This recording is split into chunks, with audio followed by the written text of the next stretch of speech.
الحمدللہ وکفا وسلام علی عبادہ الذین اصطفیٰ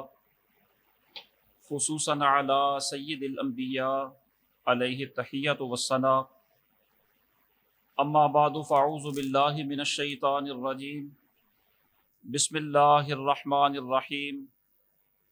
وَلَقَدْ كَرَّمْنَا صدق اللہ مولانا العظیم وبلغنا رسولہ النبی الکریم الامین ونحن علی ذلک لمن الشاہدین والشاکرین والحمد للہ رب العالمین ان اللہ وملائکتہ یصلون علی النبی یا ایہا الذین آمنوا صلوا علیہ وسلموا تسلیما الصلاۃ والسلام علیک یا سیدی یا رسول اللہ وعلی آلک واصحابک یا سیدی یا حبیب اللہ الصلاۃ والسلام علیک یا شفیع المذنبین وعلی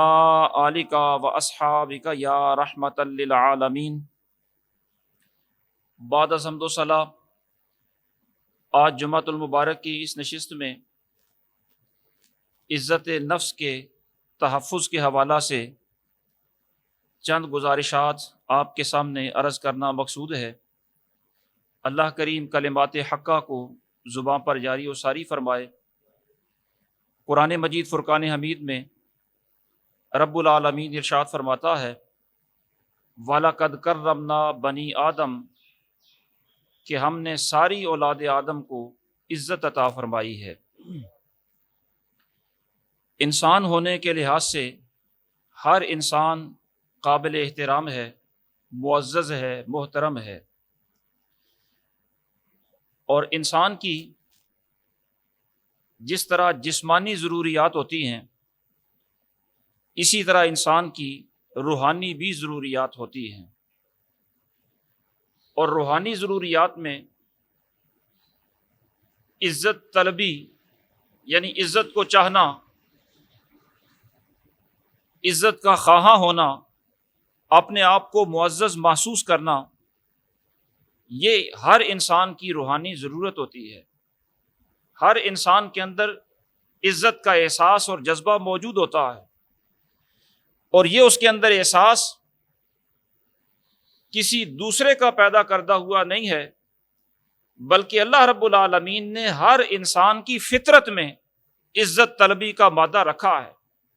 اسی لیے وہ فرماتا ہے وَلَقَدْ كَرَّمْنَا بَنِي آدم، کہ ہم نے اولاد آدم میں یہ جذبہ رکھا ہے، ہم نے اسے عزت کا یہ احساس عطا فرمایا ہے۔ تو ہر انسان کے اندر فطرتی طور پر عزت طلبی کا احساس ہوتا ہے۔ یہی وجہ ہے کہ جو بالکل چھوٹے بچے ہوتے ہیں ان کے اندر بھی یہ احساس ہوتا ہے کہ آپ ان کی عزت کریں۔ اگر آپ ان کی عزت نہیں کریں گے، انہیں نظر انداز کریں گے، بات بات پر جھڑکیں گے، بات بات پر ٹوکیں گے، ان کی عزت نفس کو مجروح کریں گے، تو بچہ باغی بھی ہوگا، اس کی طبیعت کے اندر چڑچڑا پن بھی آئے گا، اور اس کے اندر کینہ، بغض اور حسد جیسی بیماریاں بھی پیدا ہوں گی۔ تو یہ بیماریاں اس توہین کا رد عمل ہوتا ہے،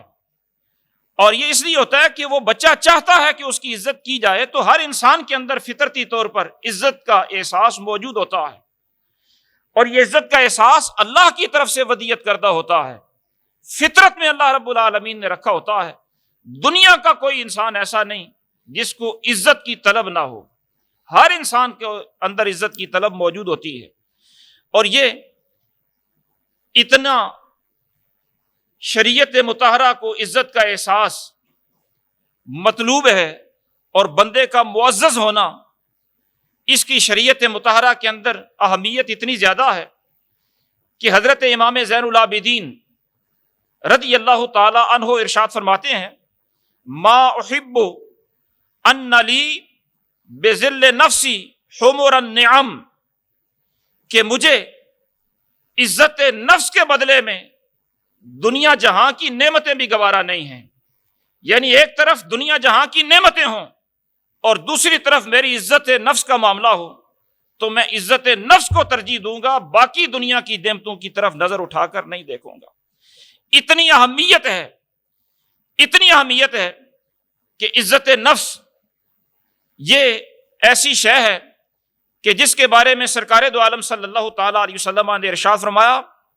من قتل دون ارضہ فہو شہید، کہ جو بندہ اپنی عزت نفس کی حفاظت کرتے ہوئے قتل کر دیا جائے اللہ رب العالمین اس کو شہادت کا رتبہ عطا فرماتا ہے۔ تو ہر بندے کی عزت ہوتی ہے اور ہر بندہ اپنی عزت کے حصول کے لیے ساری کوششیں کرتا ہے، اور بے عزتی اور توہین سے بچنے کے لیے وہ سارے حربے آزماتا ہے، حتیٰ کہ اپنی جان کی بازی لگا دیتا ہے، اور اپنی عزت کے تحفظ کے لیے بندہ اپنا مال بھی قربان کرتا ہے۔ مال قربان کرنا عزت کے لیے یہ بھی بہترین ایک عمل ہوتا ہے۔ حضرت سیدنا امام حسین رضی اللہ تعالی عنہ، آپ نے ایک شاعر کو 4000 درہم عطا فرمائے، تو کسی نے پوچھا کہ آپ نے اس کو کیوں عطا فرما دیے، یہ مال تو ضائع ہو گیا۔ امام حسین رضی اللہ تعالیٰ عنہ ارشاد فرمانے لگے کہ جو مال تمہاری عزت کی حفاظت کرے وہ مال ضائع نہیں ہوتا۔ تو عزت کی حفاظت کے لیے مال کی قربانی بھی دی جاتی ہے، جان تک کی قربانی دی جاتی ہے۔ اسی طرح جس طرح شخصیات کی عزت ہوتی ہے، ملکوں کی عزت ہوتی ہے، قوموں کی عزت ہوتی ہے، شعبوں کی عزت ہوتی ہے، تو ہر شے کی ایک عزت ہوتی ہے، اور ہمارا موضوع چونکہ عزت نفس ہے یعنی شخصیت کی عزت، اس لیے باقی چیزوں کی عزت کے حوالہ سے گفتگو نہیں ہوگی، صرف عزت نفس کے حوالہ سے چند گزارشات آپ کے سامنے عرض کرنا مقصود ہے۔ اور عزت نفس اس کا معیار کیا ہے؟ آپ قدیم اقوام عالم کو دیکھیں تو انہوں نے اپنے اپنے طور پر عزت نفس کے معیارات مقرر کیے ہیں۔ مثلا یہودیوں کو دیکھیں تو انہوں نے اپنی قومیت کو عزت کا معیار قرار دیا۔ ان کے نزدیک جو یہودی ہے وہ عزت کے قابل ہے، اس کے علاوہ دنیا میں کوئی شخص بھی قابل عزت نہیں ہے۔ حتیٰ کہ ان کے نزدیک جو پیدائشی یہودی ہے وہ ہی یہودی ہو سکتا ہے۔ اگر کوئی دوسرا بندہ کسی دوسرے مذہب پر پیدا ہوا اور اس کا ابتدائی مذہب کوئی اور ہے، وہ اگر یہودیت اختیار کرنا چاہے تو یہ عزت اسے نہیں مل سکتی، وہ یہودیت اختیار نہیں کر سکتا، یعنی وہ اس قابل ہی نہیں، اس کا یہ شرف ہی نہیں، وہ اتنی عزت پا ہی نہیں سکتا جو پیدائشی طور پر یہودی نہ ہو۔ تو پیدائشی طور پر یہودی ہونا، اس قوم کا فرد ہونا، یہ ان کے نزدیک عزت کا ایک معیار ہے۔ اسی طرح آپ رومیوں کو دیکھ لیں یا اپنے قریب ہندوستانیوں کو دیکھ لیں، ہندوازم کو دیکھ لیں، ان کے نزدیک عزت کا معیار نسل ہے، یعنی قوم تو ساری ان کی ہندوؤں کی ہے،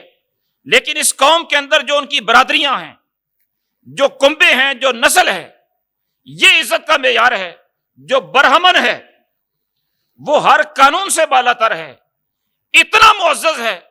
کہ اس کے کسی عمل پر اس سے باز پرس نہیں کی جا سکتی، اتنا معزز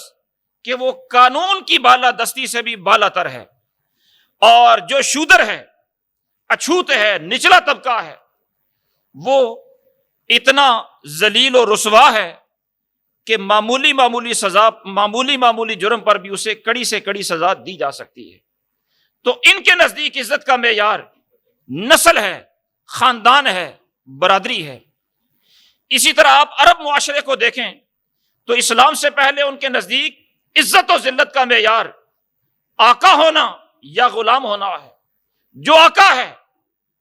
وہ ہر عزت کا مستحق ہے، اور جو غلام ہے وہ ہر طرح کی ذلت کا مستحق سمجھا جاتا ہے۔ دور جاہلیت کے اندر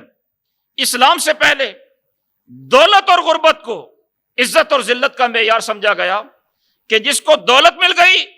گویا اسے عزت مل گئی، اور جسے تنگ دستی مل گئی گویا اسے ذلت مل گئی۔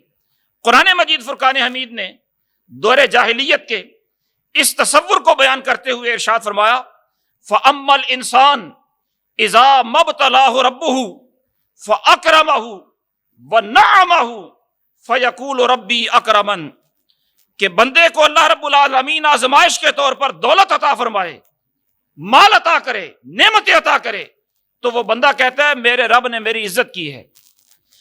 وَأَمَّا إِذَا مَا ابْتَلَاهُ فَقَدَرَ عَلَيْهِ رِزْقَهُ فَيَقُولُ رَبِّي أَهَانَنِ، اور جس بندے پر بطور آزمائش رزق کے اندر تنگی کر دی جائے، وہ کہتا ہے میرے رب نے میری توہین کی، مجھے ذلیل کر دیا۔ تو دولت کا ملنا، نعمتوں کی کثرت کا ہونا، یہ معیار عزت سمجھا گیا، اور تنگ دستی کا آ جانا یہ معیار ذلت سمجھا گیا۔ تو ہر قوم کے اندر عزت اور ذلت کے معیار پائے جاتے ہیں، لیکن اسلام نے جو عزت کا معیار عطا فرمایا اس کے بارے میں سب سے پہلے نمبر پر تو ارشاد فرمایا کہ جو بھی صورت انسان میں پیدا ہو گیا بحیثیت انسان، وہ ساری مخلوقات سے افضل ہو گیا، اشرف المخلوقات ہونے کی عزت اسے نصیب ہو گئی۔ وَلَقَدْ كَرَّمْنَا بَنِي آدم، اولاد آدم میں سے توہین کا مستحق کوئی بھی نہیں ہے۔ انسانیت کے ناطے سارے کے سارے عزت کے قابل ہیں، اور پھر ان سارے معززین میں سے زیادہ عزت والا وہ ہے ان اکرمکم عند اللہ اتقاکم۔ عزت دار تو سارے ہی ہیں، لیکن ان میں زیادہ عزت والا وہ ہے جو متقی زیادہ ہے، جس کا اللہ کے ہاں قرب زیادہ ہے، جس کا تقوی زیادہ ہے، اس کا مقام و مرتبہ بھی اللہ کی بارگاہ میں زیادہ ہے، وہ زیادہ عزت والا ہے۔ حضور نبی اکرم نور مجسم شفیع معظم صلی اللہ تعالیٰ علیہ وسلم نے حجۃ الوداع کے موقع پر جو خطبہ ارشاد فرمایا، اس میں بڑے واضح انداز کے اندر ارشاد فرمایا کہ لوگو، تمہارا رب بھی ایک ہے، تمہارے ماں باپ بھی ایک ہیں، اور ارشاد فرمایا سن لو، تم میں سے کسی عربی کو غیر عربی پر کوئی فضیلت نہیں ہے، کسی گورے کو کالے پر کوئی فضیلت نہیں، کسی کالے کو کسی گورے پر کوئی فضیلت نہیں۔ یعنی نہ زبان کی وجہ سے، عربی ہونے کی وجہ سے، زبان کی وجہ سے بھی کسی کو کوئی فضیلت نہیں ملتی، رنگ اور نسل کے اعتبار سے بھی فضیلت نہیں ملتی، علاقے اور وطن کے اعتبار سے بھی عزت اور فضیلت نہیں ملتی۔ فرمایا اگر فضیلت ملتی ہے تو صرف اور صرف تقوی اور پرہیزگاری کی بنا پر ملتی ہے۔ یہ اسلام کا معیار عزت ہے کہ جو جتنا با کردار ہو، جو جتنا متقی ہو، پرہیزگار ہو، وہ اتنا زیادہ معزز ہوتا ہے۔ اسلام نے تو عزت کا معیار یہ عطا فرمایا، لیکن بدقسمتی سے ہمارے معاشرے کا یہ المیہ بن چکا ہے کہ جو عزت کے معیار جاہلیت کے دور میں پائے جاتے تھے، آج ہمارے ہاں بھی عزت کے معیار وہ گنے جاتے ہیں۔ مثلا کسی کے معزز ہونے کے لیے دیکھا جاتا ہے کہ اس کے پاس دولت کتنی ہوگی، اس کے پاس وسائل کتنے ہوں گے، دیکھا یہ جاتا ہے کہ یہ بندہ کہاں کا رہنے والا ہے، یعنی کسی اعلیٰ سوسائٹی کے اندر رہتا ہے تو معزز سمجھا جائے گا، اگر غریب آبادی کے اندر رہتا ہے تو اس کو وہ پروٹوکول، وہ عزت احترام نہیں دی جائے گی، یا کسی بہت زیادہ آسودہ معاشرے میں رہتا ہے، ترقی یافتہ ملک میں رہتا ہے، تو اسے عزت کی نظر سے دیکھا جاتا ہے۔ یہی وجہ ہے کہ جب لوگ باہر سے آتے ہیں ہمارے ہاں تو وہ اپنا تعارف کرواتے ہی یہاں سے ہیں کہ میں فلاں ملک میں ہوتا ہوں، یعنی عزت کے معیار کے لیے دیکھا جاتا ہے کہ یہ کہاں کا رہنے والا ہے۔ اسی طرح یہ دیکھا جاتا ہے کہ یہ جو ہمارے پاس آیا ہے یہ کس شان و شوکت کی گاڑی میں بیٹھ کر آیا ہے، جیسی گاڑی میں بیٹھ کر آیا ہوگا ویسا اس کو پروٹوکول ملے گا۔ اسی طرح یہ دیکھا جاتا ہے کہ اس کے پاس جائیداد، پلاٹ، زمینیں کتنی ہیں، یہ بھی عزت کا معیار سمجھا جاتا ہے۔ یہی وجہ ہے کہ جب دو بندے آپس میں ایک دوسرے سے تعارف کرواتے ہیں تو ابتدائی تعارف کے اندر یہ کہا جاتا ہے کہ میرے اتنے مکان فلاں جگہ پر ہیں، اتنے پلاٹ فلاں جگہ پر ہیں، بچے میرے فلاں جگہ پر نوکری کرتے ہیں، یعنی عزت کا معیار دنیاوی وسائل کو سمجھا جاتا ہے، یہ المیہ ہے۔ حالانکہ یہ عزت کا معیار سمجھنا اسلامی نقطۂ نظر نہیں ہے، بلکہ فرعون، اس نے جب اللہ رب العالمین کے نبی کی نافرمانی کی اور اسے کہا گیا کہ اپنی خدائی کو چھوڑ کر رب العالمین کی ربوبیت پر ایمان لاؤ، تو فرعون نے کہا تھا الیس لی ملک مصر وہذہ الانہار تجری من تحتی افلا تبصرون، کیا مصر کا مالک میں نہیں ہوں؟ کیا یہ دریا، یہ نہریں میری زمینوں سے جاری نہیں ہوتی؟ کیا میری دولت کے انبار تم دیکھتے نہیں؟ پھر مجھے خدائی کے قابل یعنی اتنا معزز کیوں نہیں سمجھتے؟ میں کسی کے سامنے کیوں جھکوں؟ اسی طرح مشرکین نے اپنے معزز ہونے کا جو نقطہ نظر بیان کیا، قرآن مجید نے اس کو بھی بیان کیا۔ وہ کہنے لگے نحن اکثر اموالا و اولادا، کہ ہم مالدار زیادہ ہیں، ہماری اولاد زیادہ ہے، کنبہ قبیلہ برادری زیادہ ہے، ما نحن بمعذبین، ہم رسوا نہیں کیے جائیں گے، ہمیں عذاب نہیں دیا جائے گا۔ یعنی جو دور جاہلیت کے اندر عزت کے معیار تھے، المیہ یہ ہے کہ ہمارے ہاں عزت کے معیار وہ طے پا چکے ہیں، جبکہ اسلام یہ کہتا ہے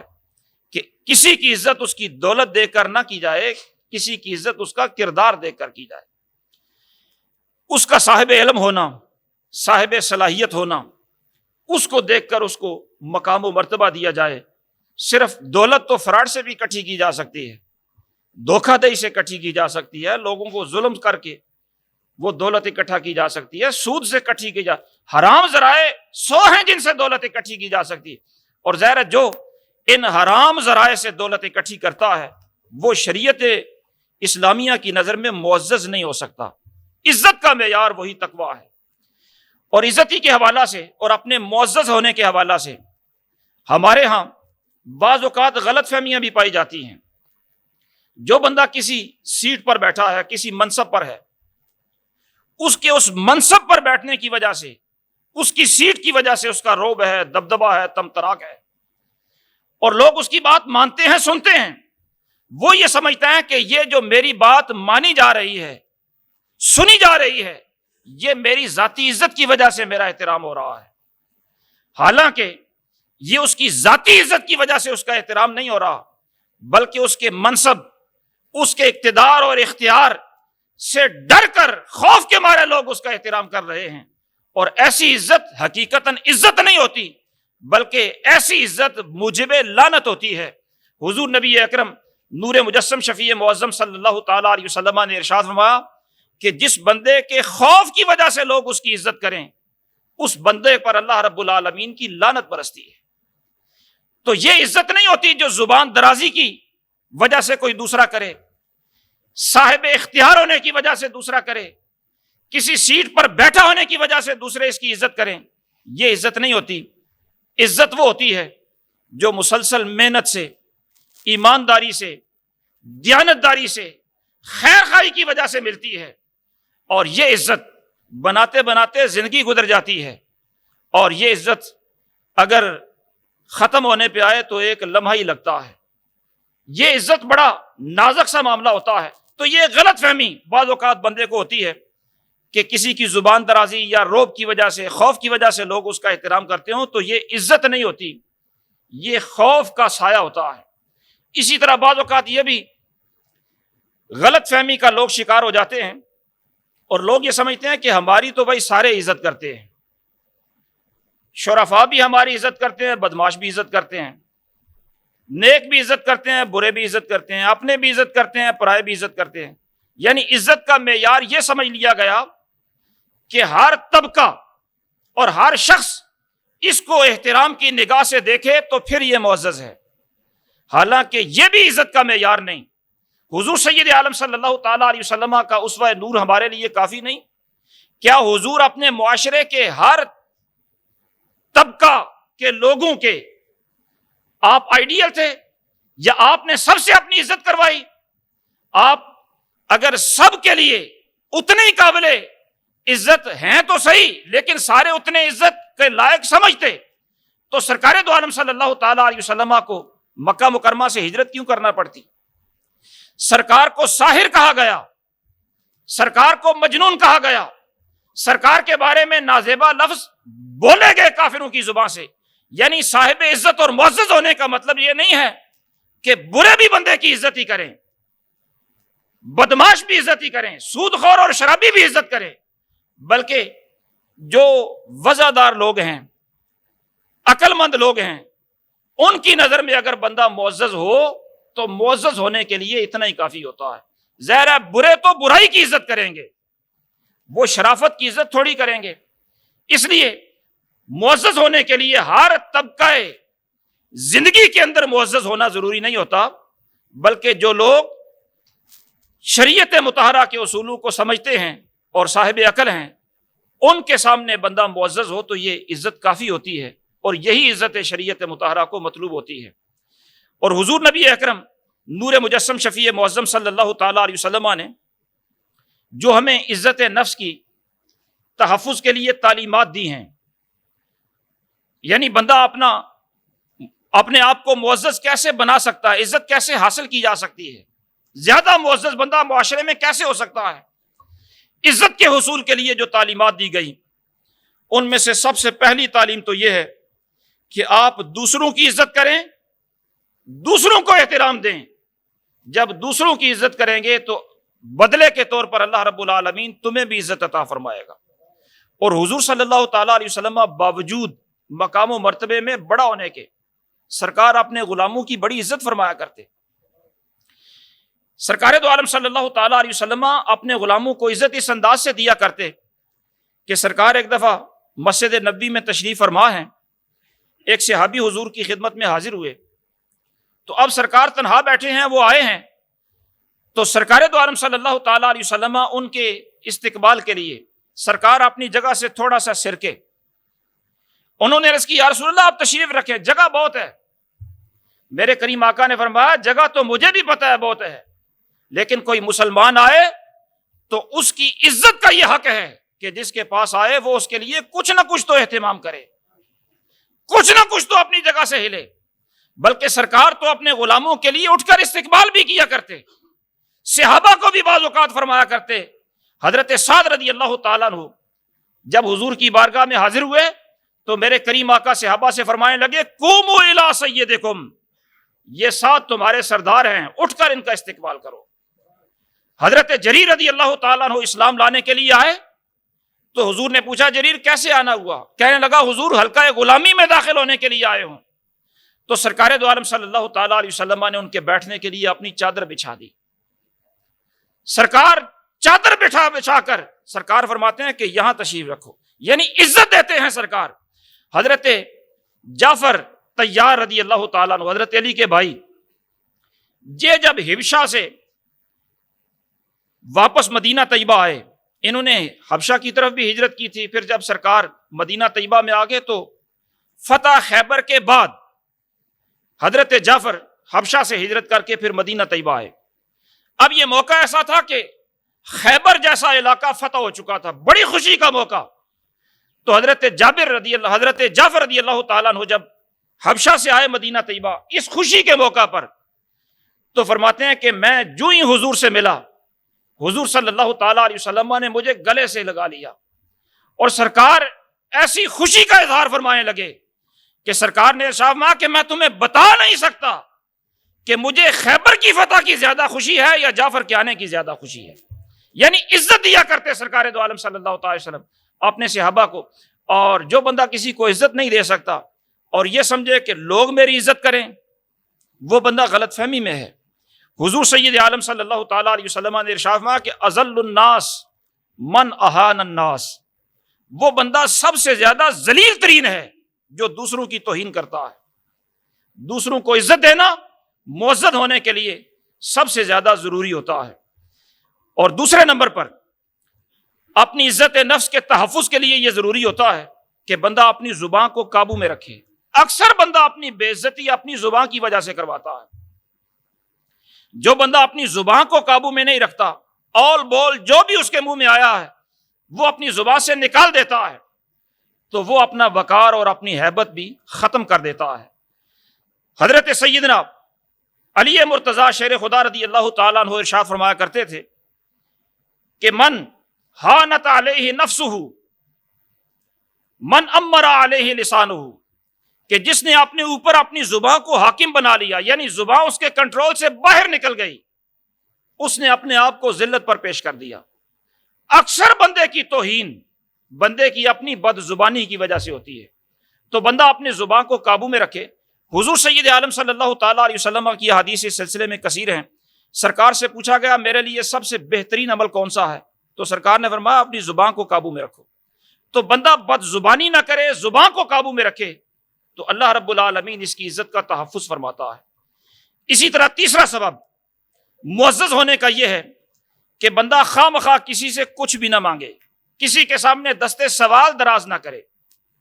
بعض اوقات تو روٹین سے ایک دوسرے سے لین دین کے معاملات چلتے ہیں، وہ لین دین کے معاملات جو روٹین سے ہٹ کر ہوتے ہیں، کسی کے سامنے دستے سوال دراز کرنا، روٹین سے ہٹ کر کسی سے کچھ مانگنا، یہ بندے کو رسوا کر دیتا ہے، یہ بندے کی عزت کو داؤ پر لگا دیتا ہے۔ حضور سید عالم صلی اللہ تعالیٰ علیہ وسلم کی خدمت اقدس کے اندر انصار صحابہ کرام کی ایک جماعت حاضر ہوئی، اور وہ انصار صحابہ کرام حضور کی بارگاہ میں عرض کرنے لگے، یا رسول اللہ، ہم آپ کی خدمت میں ایک بہت بڑی حاجت لے کر حاضر ہوئے ہیں۔ سرکار نے ارشاد فرمایا کہ تمہاری کیا حاجت ہے، بتاؤ۔ وہ کہنے لگے، یا رسول اللہ، ہماری حاجت بہت بڑی ہے۔ سرکار نے ارشاد فرمایا کہ بتاؤ تو صحیح۔ وہ کہنے لگے، یا رسول اللہ، ہم یہ حاجت لے کے آئے ہیں کہ آج آپ سے جنت کی ضمانت لے کر جائیں گے، یعنی صرف بشارت نہیں، جنت کی ضمانت لے کر جائیں، ہمیں ضمانت عطا فرما دے جنتی ہونے کی۔ اتنی بڑی جب ڈیمانڈ انصار صحابہ عرض کر رہے ہیں تو سرکار دو عالم صلی اللہ تعالیٰ علیہ وسلم ویسے تو مالک کل کائنات ہیں، چاہیں تو فوراً وہ ضمانت دے دیں، لیکن سرکار نے ان کی اس ڈیمانڈ پر تھوڑی دیر توقف فرمایا، خاموشی اختیار فرمائی، اور سرکار کے ہاتھ میں ایک چھڑی تھی۔ سرکار اس چھڑی سے زمین پر تھوڑی دیر کچھ لکیریں کھینچنے لگے، یعنی جس طرح بندہ سوچو بچار میں زمین پر کچھ نہ کچھ لکیریں۔ سرکار نے اس طرح کا جب لکیریں زمین پر کھینچی، تھوڑی دیر توقف فرمایا، تو تھوڑی دیر توقف کرنے کے بعد سرکار نے ارشاد فرمایا کہ ہاں، جنت کی ضمانت دیتا ہوں، لیکن ایک شرط پر۔ وہ شرط یہ ہے کہ لا تسألوا احدا شیئا، کہ آج کے بعد کسی سے کبھی بھی سوال نہیں کرو گے، دستے سوال دراز نہیں کرو گے، اپنی عزت کا اس طرح تحفظ کرو گے، میں جنت کی ضمانت دیتا ہوں۔ انہوں نے وعدہ کر لیا، تو حضور سید عالم صلی اللہ تعالیٰ علیہ وسلم سے وعدہ کرنے کے بعد انہوں نے، صحابہ نے سرکار سے وعدے کی پاسداری اتنی کی، زندگی بھر اتنی پاسداری کی کہ عام روٹین کی جو چیزیں مانگنے میں توہین اور ذلت بھی نہیں ہوتی، وہ چیزیں بھی نہیں مانگا کرتے تھے کسی سے۔ حتیٰ کہ اگر ان میں سے کوئی صحابی کسی سے سواری پر سوار ہوتا اور سواری کی حالت میں، سوار ہونے کی حالت میں اگر اس کی چابک نیچے گر جاتی، کوڑا نیچے گر جاتا، تو کسی کو صرف اتنا ہی کہنا ہوتا ہے نا کہ یہ مجھے پکڑا دو۔ وہ صحابی اتنا بھی سوال کسی سے نہیں کرتے تھے، بلکہ خود نیچے اترتے اور اپنی وہ چابک یا اپنا وہ کوڑا یا جو شے بھی وہ گری ہے وہ اٹھا کر پھر سوار ہو جایا کرتے۔ یعنی کسی قسم کا سوال بھی انہوں نے اپنی ذات پر ممنوع قرار دے دیا۔ یہ عزت کا تحفظ ضروری ہوتا ہے۔ حضرت سیدنا امام جعفر صادق رضی اللہ تعالیٰ عنہ فرمایا کرتے تھے کہ اللہ رب العالمین نے انسان کو شخصی معاملات کے اندر آزادی دی ہے کہ جو چاہے کھا لے، جو چاہے پہن لے، جب چاہے سو جائے، جب چاہے جاگے، جہاں چاہے جائے، جہاں چاہے بیٹھ۔ شخصی معاملات کے اندر آزادی دی ہے، لیکن شخصیت کی عزت کے معاملہ میں آزادی نہیں دی۔ اس کو یہ اجازت نہیں دی کہ وہ کسی ایسی جگہ پر جائے جہاں اس کی بے عزتی ہو، کوئی ایسا کام کرے جس سے اس کی شخصیت مجروح ہوتی ہو۔ شخصی معاملات میں تو آزادی دی ہے، لیکن شخصیت مجروح کرنے کی آزادی اسے نہیں عطا کی گئی۔ اسی طرح جو عزت کے تحفظ کے لیے ضروری اسباب ہوتے ہیں، ان میں سے ایک سبب یہ بھی ہوتا ہے کہ بندہ خواہ استرحام نہ کرے، یعنی قابل رحم ہونے کی اداکاری نہ کرے۔ ہمارے ہاں عموماً آپ نے دیکھا ہوگا کہ برادریوں کے اندر بعض لوگ خواہ مخواہ مانگت ہی بنے رہتے ہیں، یعنی وہ مانگے نہ بھی، زبان سے کچھ بھی سوال نہ کریں، لیکن ان کی حالت ہی سوال کرنے والی ہوتی ہے۔ لباس، ان کا وضاقتہ، ان کے جوتے، یعنی ان کی حالت ہی انہوں نے ایسی اپنائی ہوتی ہے کہ وہ جب بھی کسی کے سامنے آئیں گے لوگ سمجھیں گے کہ اس نے کچھ نہ کچھ مانگنا ہی ہے۔ یہ قابل رحم ہونے کی حالت بنانا، یہ بھی اپنے آپ کو ذلت پر پیش کرنا ہے۔ اور جو اپنی قابل رحم اس طرح کی حالت بناتا ہے، یعنی معززانہ حالت وضاقتہ اختیار ہی نہیں کرتا، حالت اپنی ایسی بنائی ہے، اور پھر وہ گلہ کرتا ہے کہ برادری میں میری عزت نہیں۔ اسی طرح جو اسباب عزت ہوتے ہیں، ان میں سے ایک یہ بھی بہت بڑا سبب ہوتا ہے کہ بندہ کسی بھی خواہش پر اپنی عزت کو داؤ پر نہ لگائے. جب ایک طرف خواہش نفس ہو، دوسری طرف عزت نفس ہو، تو وہ خواہش کو حقیر سمجھے، اپنی عزت کی حفاظت کرے. حضرت سیدنا علی مرتضیٰ شیر خدا رضی اللہ تعالیٰ عنہ فرماتے ہیں کہ جس کو یہ احساس ہو گیا کہ میں معزز ہوں، اپنی عزت کا جس کو احساس ہے، اس بندے کے سامنے اس کی خواہشات حقیر ہو جاتی ہیں. اسی طرح خواہ مخواہ کسی کو خوشامد کرنا، یہ بھی بندے کو رسوا کر دیتا ہے. تو عزت نفس بڑی شے ہوتی ہے. اللہ رب العالمین اس کا تحفظ کرنے کی توفیق عطا فرمائے. وما توفیق الا باللہ.